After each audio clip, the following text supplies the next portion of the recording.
인터넷 방송에서 여론조사를 했더니 내가 24%가 나왔어. 윤석열, 이재명 27%에 나하고 3% 차이. 근데 내가 만약 이재명만큼 윤석열만큼 텔레비에 나왔으면 나는 벌써 1등입니다. 샤이 허경영이가 있다는 걸 알아야 됩니다. 투표 결과 허경영이가 의외로 많은 표로 당선될 수 있다는 걸 알아야 됩니다. 강원도가 세계적인 관광지로 이제 탈바꿈하는 그런 계획을 세우고 있습니다. 이런 구상이 있습니다. 지금까지 잠자고 있던 강원도가 실질적으로 국제적인 무대에서 지속적으로 수입이 있도록, 강원도 경제에 수입이 있도록 그렇게 할 겁니다. 그리고 강원도 내 모든 산악지대를 영성산업화해서 겨울에 코일을 깔아서 얼지 않는 도로를 많이 만들어서 많은 사람들이 겨울에도 마음 놓고 관광할 수 있는 그런 영성산업지대를 강원도를 만들어서 강원도 도민들이 실질적으로 소득이 증대하도록 그렇게 할 겁니다. 그래서 강원도가 여지껏 이렇게 잠자고 있지 않았나. 뭐 동계올림픽이다. 그건 불과 며칠 하고 마는 거니까 이렇게 지속적으로 이런 산악자원, 이런 산림자원을 또 활용하겠다. 또 우리가 서울에 있지만은 경기도가 강원도의 물을 또 많이 먹으니까 춘천 소양호나 파라오나 또 이런 그 청정의 수자원을 잘 보존해서 정부에서 지원해서 이 청정 수자원을 잘 보존해서 우리가 맑은 물을 춘천 시민에게도 공급하고 또 서울에도 공급하겠다. 지금 여야 후보들에 대한 의혹 선거입니다. 그러니까 3등 후보를 빼는 이유가 뭐냐 이거예요. 언론사들이. 아니 이 24명 중에 3등하는 후보를 여야 다음으로 인기가 높은 후보를 계획적으로 뺐다는 거. 이건 뭔가 누군가의 지시가 있다는 거예요. 그래서 지금 여야 후보가 제일 무서운 사람이 허경영 후보다. 그래서 이번에 샤이 허경영이가 있다는 걸 알아야 됩니다. 투표 결과 허경영이가 의외로 많은 표로 당선될 수 있다는 걸 알아야 됩니다. 정말로 많은 겁니다. 아니 그렇게 중앙선관위는 그렇게 직무유기해도 되는 겁니까? 강원도에서 부산에서 비버이 벨트라고 해서 부산에서 블라디보스토크까지를 개발하는데 제일 속초에서부터 원산 이 원산 일대를 이제 북한하고 협의해서 빌려서 50년간 빌려서 홍콩처럼 북한 원산항을 개발하는 거죠. 그래서 북한이 그 세금으로 GDP가 올라가고 북한의 원산의 국제비행장을 만들고 세계적인 관광지로 개발하겠다는 거죠. 그래서 해금강, 소금강, 그리고 내금강, 또 고성, 속초 일대를 세계적인 관광도시로 원산까지 개발해서 강원도가 세계적인 관광지로 이제 탈바꿈하는 그런 계획을 세우고 있습니다. 그래서 경제적으로 북한이 발전되면은 우리 나진 그리고 선봉 그리고 나가서 자루비노, 블라디보스토크 그리고 연해주와 하바르보스크주 그 일대 대한민국 한반도의 10배 정도 되는 100만 제곱킬로미터의 땅을 러시아로부터 100년간 빌려서 우리가 4차 산업기지로 만들고 또 그곳에다가 우리 한민족이 코리아 자치주를 만들어서 러시아 쪽으로 진출하겠다. 이런 구상이 있습니다. 지금까지 잠자고 있던 강원도가 실질적으로 국제적인 무대에서 지속적으로 수입이 있도록 강원도 경제에 수입이 있도록 그렇게 할 겁니다. 그리고 강원도 내 모든 산악지대를 영성산업화해서 겨울에 코일을 깔아서 얼지 않는 도로를 많이 만들어서 많은 사람들이 겨울에도 마음 놓고 관광할 수 있는 그런 영성산업지대를 강원도를 만들어서 강원도 도민들이 실질적으로 소득이 증대하도록 그렇게 할 겁니다. 그래서 강원도가 그 시발점에 있기 때문에 굉장한 러시아와 북한을 거쳐 강원도 속초로 들어오는 이 강원도가 발전될 걸로 그렇게 기대합니다. 그리고 영성산업은 해외에서 엄청난 자본이 들어와서 강원도 내 산악지대를 활용하는, 거기서 이제 명상센터나 또 세계적인 영성산업이 거기서 번성해서 지금 잠자고 있는 강원도를 활성화하겠다. 네. 휴전선 부근에 있는 판문점을 우리는 북한에서 유엔에서 가지고 와서 유엔 본부를 판문점으로 옮기게 되니까 이 강원도 일대가 평화의 지대로 또 바뀝니다. 이렇게 해서 한민족이 북으로 뻗어나가는, 그리고 세계적으로 투자자들이 북한 지역에 투자를 많이 함으로써 잠정적으로 전쟁이 억제되는, 평화가 보장되는 그런 방법으로 나가려고 하는 겁니다. 이런 구상을 하는 정치는 아직까지 내가 본 적이 없어요. 그래서 강원도가 여지껏 이렇게 잠자고 있지 않았나. 뭐 동계올림픽이다, 그건 불과 며칠 하고 마는 거니까 이렇게 지속적으로 이런 산악자원, 이런 산림자원을 또 활용하겠다. 또 우리가 서울에 있지만은 경기도가 강원도의 물을 또 많이 먹으니까 춘천 소양호나 파라오나 또 이런 그 청정의 수자원을 잘 보존해서 정부에서 지원해서 이 청정 수자원을 잘 보존해서 우리가 맑은 물을 춘천 시민에게도 공급하고 또 서울에도 공급하겠다. 우리나라 국민들은 여야 후보들에 대한 의혹이 훨씬 더 지금 여야 후보들에 대한 의혹 선거입니다. 오히려 그런데 멀쩡한 허경영을 갖다가 처음부터 그냥 의혹을 제기해가지고 접수를 받는다. 뭐 내가 무슨 남한테 피해 줬습니까? 접수를 받게. 그거는 우리나라 법이 상당히 아직까지 문제가 있습니다. 중앙선관위가 자체적으로 여론조사를 한번 해가지고 5% 이상 되는 사람을 TV 토론해줘야 되는데 언론사들에게 맡겨버려요. 그러면서 언론사가 여론조사해서 자기들이 인정하는 언론사에서만 여론조사해야 된다는 거야. 그런데 그 언론사들은 전부 유명한 언론사들이에요. 그러면 그 언론사들이 여론조사를 했을 때 허경영은 안 넣어도 된다. 5%가 되는 사람, 3%가 넘는 사람을 안 넣어도 된다.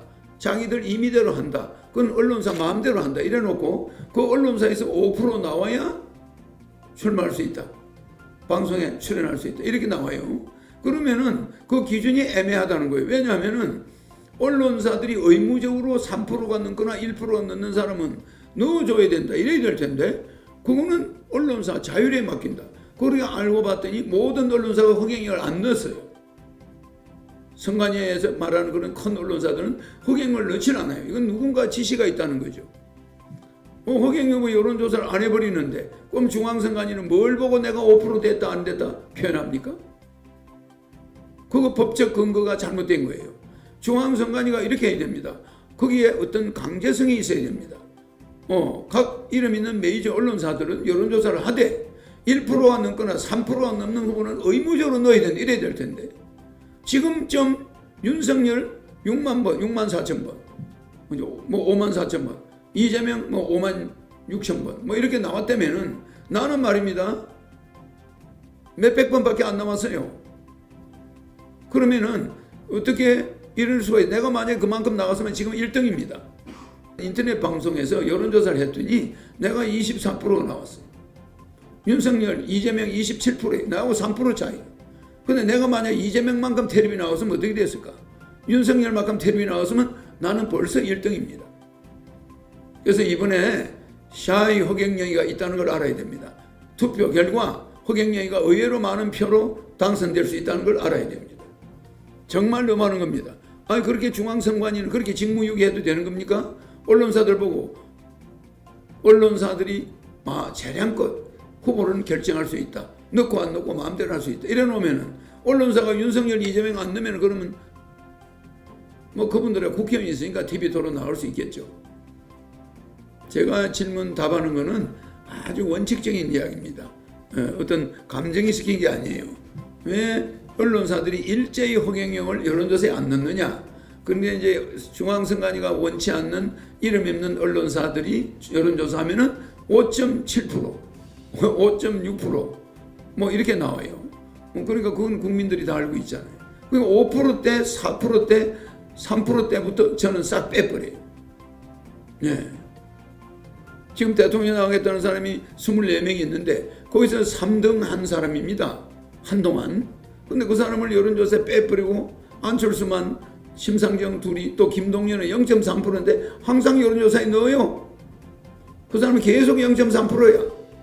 뭐 0.7%, 0.9% 나온 적도 있지만 0%대를 잘 못 벗어나고 있잖아요.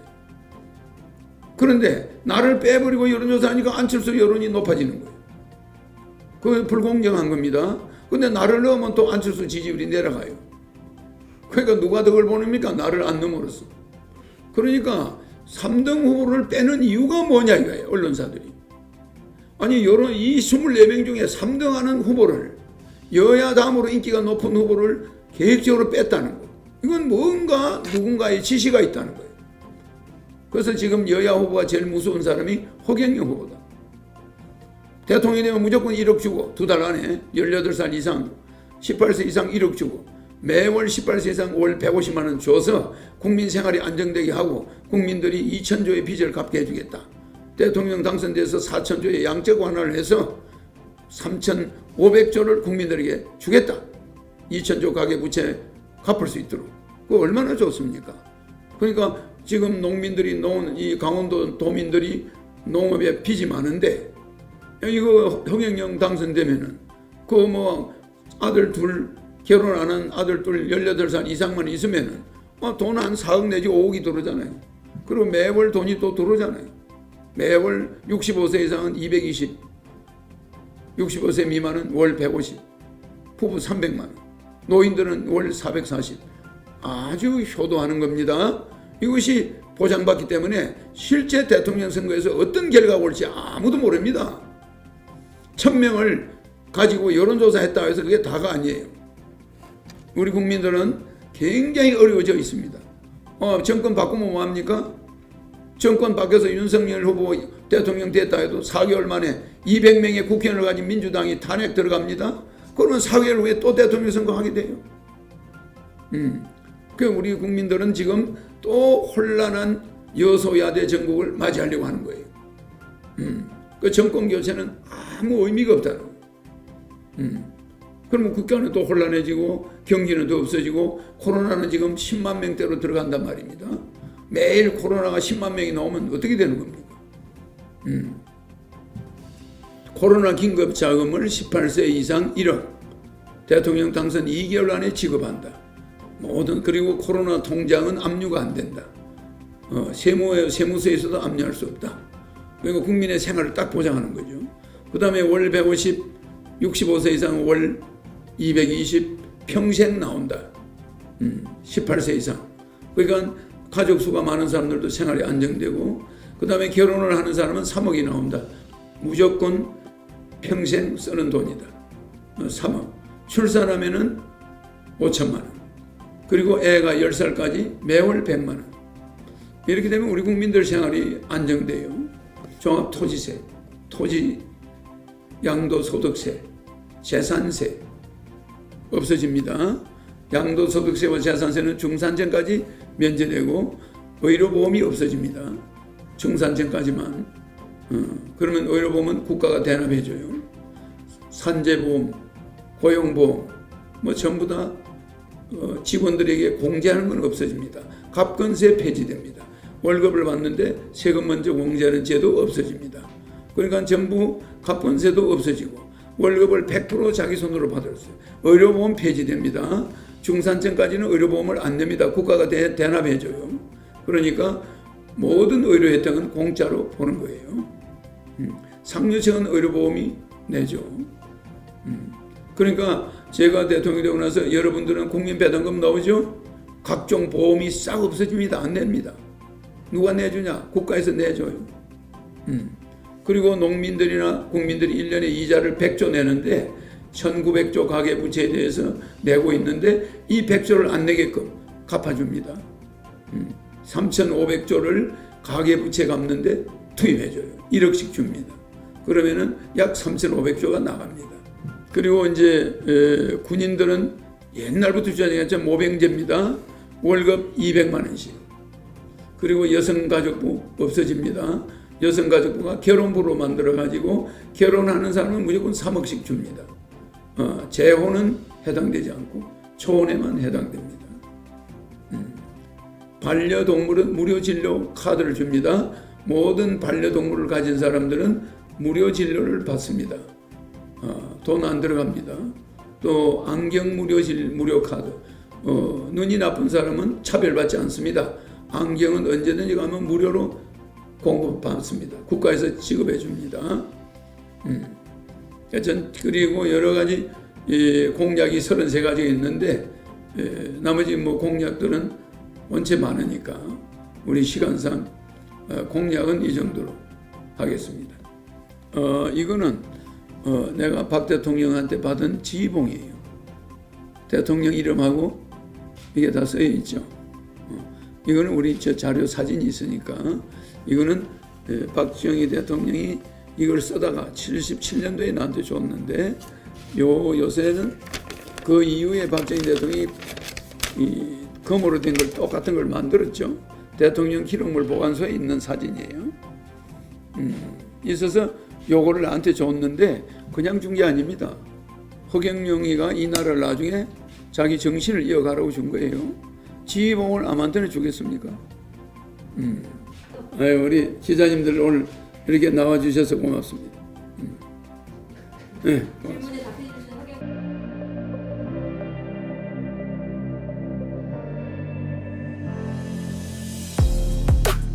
이렇게 뭐 그냥 받아요. 써먹어.